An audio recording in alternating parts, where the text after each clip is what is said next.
बाजार समितीचे सभापती आमचे विजय शिंदे पाटील, उपसभापती क्रांतीताई असतील, या ठिकाणी सर्व मंडळी या ठिकाणी उपस्थित आहेत। निश्चितपणानं विजू शेठ आणि क्रांतीताई यांनी जे क्रांतिकारक असे निर्णय घेतले, खेड आणि चाकण या ठिकाणी खऱ्या अर्थानं शेतकऱ्यांना जी जेवणाची सोय पाहिजे होती ती जेवणाची सोय केली, शुद्ध पाणी पिण्यासाठी सोय पाहिजे होती ती केली।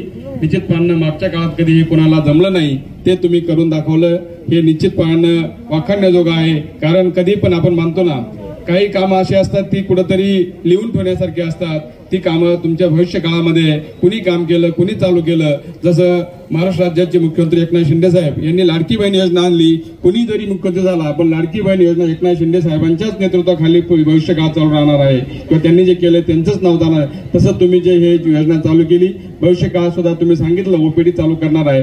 कारण या ठिकाणी आपला शेतकरी बांधव आपल्या खेड्यापाड्यापासून येऊन या ठिकाणी जे काम करत असतो, शेतीमालाचा व्यवसाय करत असतो। कारण मागच्या काळात तुम्ही सांगितलं आता मागा शेतीचं, कारण पश्चिम भागातून जी लोक दिवसभर काम करतात आणि शेतीमाल घेऊन येतात त्यांना